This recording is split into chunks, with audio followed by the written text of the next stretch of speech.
ತಾಲೂಕು ಮಾಡುವ ಮೂಲಕ ಕೊಲ್ಲಾಪುರ ಪಟ್ಟಣದಲ್ಲಿ ನೂತನ ಯೋಜನಾ ಕಚೇರಿಯನ್ನು ಪ್ರಾರಂಭ ಮಾಡಿದ್ದು ತಾಲೂಕಿನಲ್ಲಿ 25 ಗ್ರಾಮ ವಿಕಾಸ ಕೇಂದ್ರಗಳ ಮಾಡುವ ಗುರಿಯನ್ನು ಇಟ್ಟುಕೊಂಡಿದ್ದು ಪ್ರಸ್ತುತ 13 ಕೇಂದ್ರಗಳ ರಚನೆ ಮಾಡಿ 650 ದಲಿತರನ್ನು ಗ್ರಾಮ ವಿಕಾಸ ಕೇಂದ್ರದಲ್ಲಿ ಸಕ್ರಿಯವಾಗಿ ತೊಡಗಿಸಿಕೊಂಡು ಮಹಿಳೆಯರನ್ನು ಸ್ವಾವಲಂಬನೆ ಜೀವನ ಕಟ್ಟಿಕೊಳ್ಳಲು ಮಹಿಳೆಯರ ಜ್ಞಾನದವರಿಗೆ ಕತ್ತಲಲ್ಲಿದ್ದ ಬೆಳಕಿನಗಳಿಗೆ ಸಮಾಜದ ಮುಖ್ಯವಾಹಿನಿಗೆ ಬರಲು ಸಹಕಾರಿಯಾಗಿರುವ ಮಾತೃಶ್ರೀ ಹೇಮಾವತಿ ಅಮ್ಮನವರ ಕೆಲಸವನ್ನು ಸಾಗಿರುವಂತಹ ಕಾರ್ಯಕ್ರಮವೇ ಜ್ಞಾನ ವಿಕಾಸ ಕಾರ್ಯಕ್ರಮ.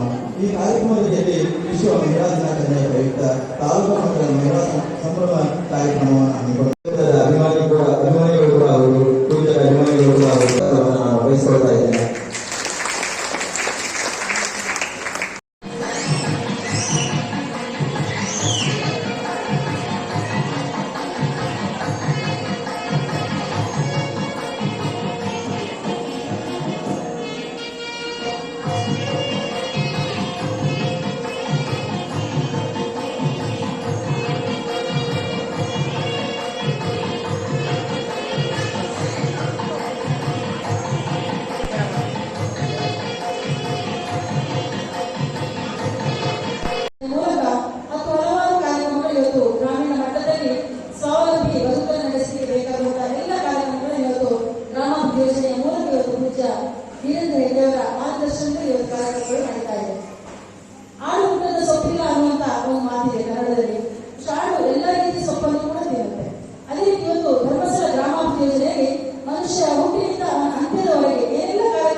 ವಿಷಯ ಗೊತ್ತಿರೋದಕ್ಕೆ ಕೇಳೋದೇ ಇಲ್ಲ. ಈಗ ಬೇರೆ ಮೊಬೈಲ್ ಜೀವನವರು ಅವರೆಲ್ಲ ಮಾಡ್ಬಿಟ್ಟವ್ರ ಕಮ್ಯುನಿಟಿಗೆ ಅಥವಾ ಫೋನ್ ಹಚ್ಚಿದ್ರೆ ಅತ್ತೆಗೂ ಕೇಳದೆ, ಅಕ್ಕಗೂ ಕೇಳದೆ, ಫ್ರೆಂಡ್ಗೂ ಕೇಳದೆ, ಎಲ್ಲಾರ್ಗೂ ಕೇಳದೆ, ಎಲ್ಲರೂ ಕೇಳ್ಕೊ ಬರ್ತಾರೆ. ಎಲ್ಲಾರು ಸಿಕ್ಸಿಗೆ ಎಲ್ಲರೂ ಒಪಿನಿಯನ್ ಕೊಡ್ತಾರೆ. ಅಂದ್ರೆ ಅವರ ಅನುಭವಗಳನ್ನು ಅವರು ಹೇಳ್ತಾರೆ. ಅದ್ ಹೆಂಗಾಗ್ಬಿಡುತ್ತೆ ನಿಮ್ಗೆ ಅಂದ್ರೆ ನಿಮ್ಗೆ ಟಿಕೆಟ್ ಗ್ಯಾರಂಟಿ ಗರ್ಭಕೋಶ ತೆಗೆಸ್ಕೊಂಡ್ರೆ ಮಾತ್ರ ನಾವು ಉಳ್ಕೊಳ್ಳೋದು ಹಂಗಿಲ್ಲ. ನಿಮ್ ಸಮಸ್ಯೆ ಇದ್ದಾಗ ಫಸ್ಟ್ ನಿಮ್ ಡಾಕ್ಟರ್ಗೆ ಕಾಂಟ್ಯಾಕ್ಟ್ ಮಾಡಿ. ದಯವಿಟ್ಟು ಸಣ್ಣ ವಯಸ್ಸಿನಲ್ಲಿ ವಿನಾಕಾರಣ ಈ ತರ ತಪ್ಪು ನಿರ್ಧಾರಕ್ಕೆ ಬಿದ್ದು ಗರ್ಭಕೋಶನ ತೆಗೆಸ್ಕೊಳ್ಬೇಡಿ. ಎಲ್ಲಿ ಮಹಿಳೆಯರಿಗೆ ಪೂಜನೀಯ ಸ್ಥಾನ ಸಿಗುತ್ತದೋ ಅಲ್ಲಿ ದೇವರುಗಳು ವಾಸ ಮಾಡಿದ್ದಾರೆ ಅಂತ ಹೇಳ್ಬಿಟ್ಟು ನಮ್ಮ ಎಲ್ಲಾ ಪುರಾಣಗಳಲ್ಲಿ ಸಹ ಹೇಳ್ತಾರೆ. ಅದು ನಿಜ ಕೂಡ ಹೌದು.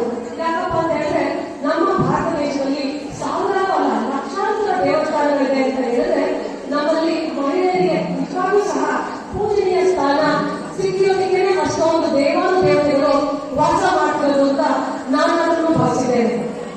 ನಾವೆಲ್ಲ ಸುಮಾರು 2-3 ಬೇರೆ ರಾಷ್ಟ್ರಗಳಿಗೆ ಹೋಗಿರ್ಬೋದು, ಹಾಗೆ ಬೇರೆ ರಾಜ್ಯಗಳು ಕೂಡ ಹೋಗಿದ್ದೀನಿ. ಅಲ್ಲಿ ಹೋಗಿ ನೋಡಿದ ಸಂದರ್ಭದಲ್ಲಿ ನನಗೆ ಅನ್ಸುತ್ತಪ್ಪ ಅಂತ ಹೇಳಿದ್ರೆ ನಾವು ಭಾರತದಲ್ಲಿ ಹುಟ್ಟೋದಕ್ಕೆ ನಿಜವಾಗ್ಲೂ ಸಹ ಪುಣ್ಯ ಮಾಡಿದ್ದೇವೆ ಅಂತ ಅನ್ಸುತ್ತೆ. ಯಾಕಂದ್ರೆ ಬೇರೆ ಕಡೆ ಇರುವ ಅಲ್ಲಿ ನಾಗರಿಕತೆ ಇರ್ಬೋದು ಅಥವಾ ಹವಾಮಾನದ ವೈಪರೀತ್ಯ ಅವನ್ನೆಲ್ಲ ನೋಡಿದ್ರೆ ನಿಜವಾಗ್ಲೂ ಸಹ ಭಾರತದಲ್ಲಿ ಹುಟ್ಟೋದಕ್ಕೆ ಪುಣ್ಯ ಮಾಡಿದ್ವಿ ಅಂತ ಅನ್ಸುತ್ತೆ. ಹಾಗೆ ಭಾರತದಲ್ಲಿ ಮೊನ್ನೆ ನಾವು ನೋಡಿದ್ರೆ ಕರ್ನಾಟಕದಲ್ಲಿ ಹುಟ್ಟೋದಕ್ಕೆ ನಾವು ಇನ್ನೂ ಪುಣ್ಯ ಮಾಡಿದ್ವಿ ಅಂತ ಅನ್ಸುತ್ತೆ.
ಕೇಳಿಕೊಳ್ಳುತ್ತೇನೆ.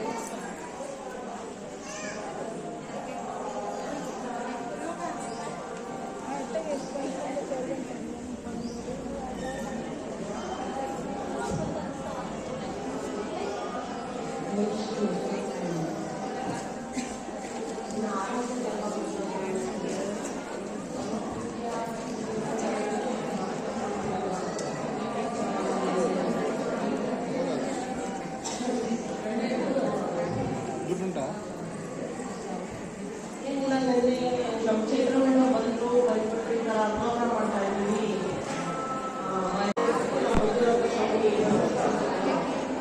ಮತ್ತೆ ಅದರಿಂದ ಸಾಲ ತಗೊಂಡೆ, 2 ಲಕ್ಷ ಸಾಲ ತಗೊಂಡೆ.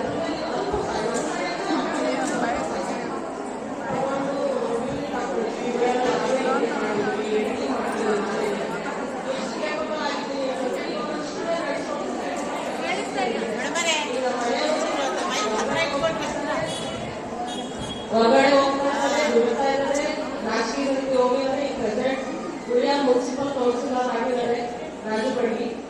ಅವರು ಹೊರಗಡೆ ಹೋಗ್ತಾ ಇದ್ದಾರೆ, ಜನಸೇವೆ ಮಾಡ್ತಾ ಇದ್ದಾರೆ. ಈ ಜನಸೇವೆ ಮಾಡ್ಕೊಂಡು ನಮ್ಮ ಜೀವನ ನಡೀಬೇಕು. ಜನಸೇವೆಯಿಂದ ಆಗಲ್ಲ. ನಮಗೂ ನನ್ನ ಮಕ್ಕಳಿಗೆ ಎಜುಕೇಶನ್ ಕೊಡಬೇಕು, ನಮ್ಮ ಜೀವನ ನಡೀಬೇಕು, ನಾವು ಡೆವಲಪ್ಮೆಂಟ್ ಆಗಬೇಕು. ನಾವು ನಮ್ಮ ಪೂರ್ತಿ ಪ್ರಮಾಣದಲ್ಲಿ ಅಷ್ಟೇ ನೋಡ್ಕೊಳ್ತಾ ಇದ್ದೀವಿ. ಎಲ್ಲ ರೀತಿಯ ಐಟಮ್ಸ್ಗಳು ಟೆಕ್ನಾಲಜಿಕಲಿ ಆಗಿ ಎಲ್ಲರೂ ನಾವೀಗ ಅಪ್ಗ್ರೇಡ್ ಆಗಿದ್ದೀವಿ. ಯಾವುದೇ ಒಂದು ತಂದ್ರೂ ನಾನು ಮಾಡೋ ಕೆಪಾಸಿಟಿ ಕೇಪಬಲ್ ಇದೆ. ಕೈಯಲ್ಲಿ ಬಂಡವಾಳ ಇರಲಿಲ್ಲ ಆ ಟೈಮಲ್ಲಿ. ಅವಾಗ ನನಗೆ ಶಕ್ತಿ ಕೊಟ್ಟಿದ್ದು, ಧೈರ್ಯ ಕೊಟ್ಟಿದ್ದು ನಮ್ಮ ಧರ್ಮಸ್ಥಳ ಸಂಘ. ಇದಕ್ಕೆ ಸದಸ್ಯರಾಗಿದ್ದರೆ ಮತ್ತು ನನಗೊಂದು ದೊಡ್ಡ ಖುಷಿ. ಈಗ ನನಗೆ ಅಲ್ಲಿಂದ ನನಗೆ ಎಷ್ಟು ಇಲ್ಲ ಅಂತಂದ್ರೆ ನಾನು ಯಾವುದೇ ಬೇಗ ನಮ್ಮ ಮನೆಯನ್ನು ಸಾಧ್ಯವೇ ಇಲ್ಲ. ಆ ಕಡೆಯಿಂದ ನನಗೊಂದು ಚಿಕ್ಕ ಸೇವೆ ನನಗೆ ಕೊಡ್ತಾ ಇದ್ದೀನಿ. ಮಾಡೋಣ, ಎಲ್ಲ ಮಾಡೋಣ, ಇನ್ನೂ ಧೈರ್ಯ ಕೊಡೋಣ, ಎಲ್ಲಾದರೂ ಮಾಡೋಣ, ಧೈರ್ಯ ಕೊಡ್ತಿದ್ದೀನಿ. ಚೈತ್ರ ಮಾಡೋಕ್ಕೆ, ಯಶೋಧ ಮಾಡೋಕ್ಕೆ ಎಲ್ಲ ಪದಾರ್ಥಗಳು ಯಾವ ರೀತಿ ಥ್ಯಾಂಕ್ಸ್ ನಾನು ತುಂಬ ಆಭಾರಿಯಾಗಿದ್ದೀನಿ.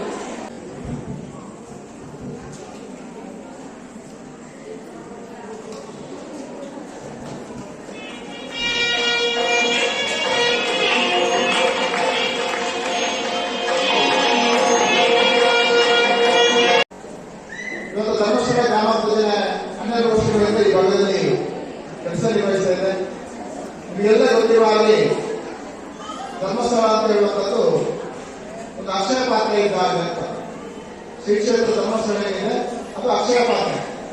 ಯಾಕೆ ಈ ಮಾತನ್ನು ಹೇಳ್ತೇನೆ ಅಂತ ಹೇಳಿದ್ರೆ, ಇವತ್ತೊಂದು ಕುಟುಂಬದ ಪ್ರಗತಿ ಇರ್ಬೋದು, ಒಂದು ಸಮಾಜದ ಪ್ರಗತಿ ಇರ್ಬೋದು, ಅಥವಾ ಈ ರಾಜ್ಯದ ಪ್ರಗತಿ ಇರ್ಬೋದು, ಶ್ರೀ ಕ್ಷೇತ್ರ ಧರ್ಮಸ್ಥಳದಿಂದ ಹಲವಾರು ಕೊಡುಗೆಗಳನ್ನು ಪೂಜ್ಯ ವೀರೇಂದ್ರ ಹೆಗ್ಗಡೆಯವರು ಮತ್ತು ಮಾತೃಶ್ರೀ ಅಮ್ಮನವರು ಇವತ್ತು ಕೊಟ್ಟಿದ್ದಾರೆ.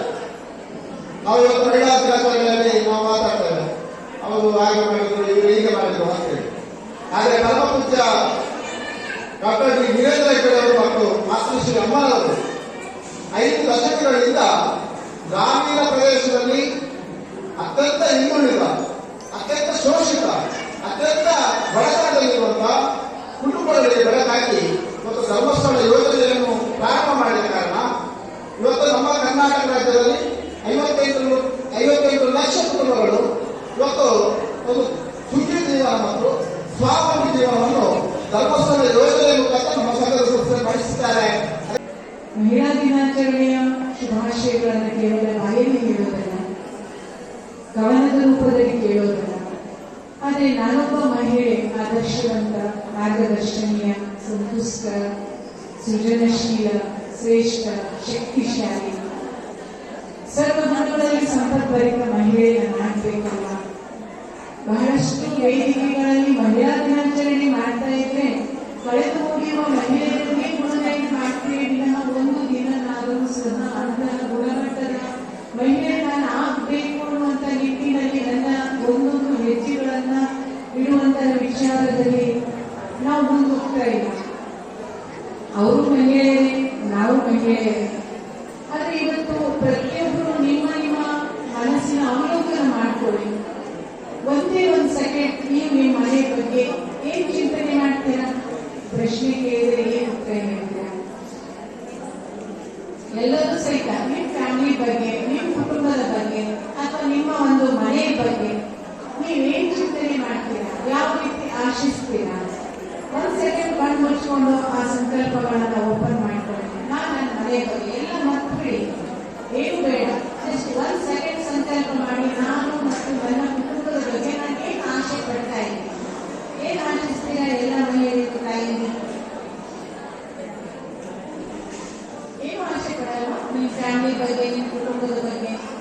ಇವತ್ತು ಇಂಥ ಒಂದು ಉಚ್ಚ ಸ್ಥಾನದಲ್ಲಿ ಅಥವಾ ಧರ್ಮಸ್ಥಳದ ಸಂಘದಲ್ಲಿ ನಮ್ಮನ್ನು ಸಮ್ಮಿಳಿತ ಮಾಡಿಕೊಂಡು ಧನ ಸಹಾಯದಿಂದಲೋ ಅಥವಾ ವಿಚಾರಗಳ ಉನ್ನತಿಯ ಮಟ್ಟವನ್ನು ಪಡೆಯಬೇಕು, ಬಹಳಷ್ಟು ಮಾರ್ಗಗಳಲ್ಲಿ ನಮ್ಮನ್ನು ಮುಂದುವರಿಸಿಕೊಳ್ಳಬೇಕು. ಇವತ್ತು ಈ ಪೀಳಿಗೆಯಲ್ಲಿ ನಾವು ಎಂದಿದ್ರೆ ನಮ್ಮ ಫ್ಯಾಮಿಲಿ ಮುಂದುವರಬೇಕು ಅನ್ನೋದು.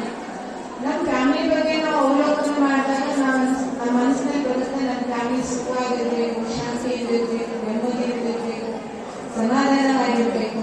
ಹೊರಗಿನ ಜಗತ್ತು ಹೇಗಿದೆ ಅದು ಬೇಡ ನನಗೆ, ನನ್ನ ಫ್ಯಾಮಿಲಿನೇ ನನ್ನ ಜಗತ್ತಾಗಿದೆ. ನಾವೆಲ್ಲರೂ ಏಕತೆಯಿಂದ ಬದುಕಬೇಕು, ಒಬ್ಬರಿಗೊಬ್ಬರ ಮನೋಭಾವನೆಗಳಿಗೆ ಸ್ಪಂದಿಸಬೇಕು. ಮೂರನೇ ಅವಮಾನ ಪ್ರೇಮ ಕರ್ಣಗೌರಿ ಸಂಘ ಒಳಗೆರೆಹಳ್ಳಿ.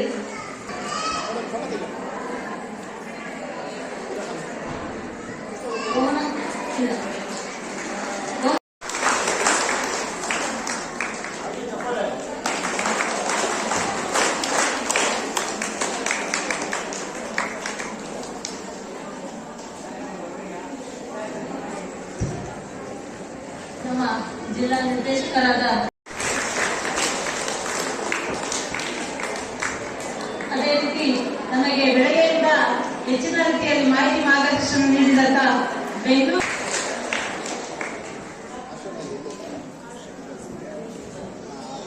ವೇದಿಕೆಯ ಮೇಲೆ ಪತ್ರಕರ್ತರಾದ Kiran Kumar sir, Yogesh sir, Shekhar sir ದಯಮಾಡಿ ಬರಬೇಕಾಗಿ ಕೇಳ್ಕೊಳ್ತೇನೆ.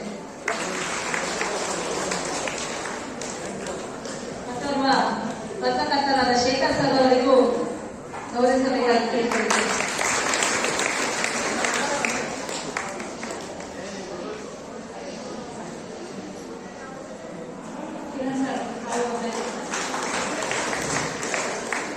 ಸರ್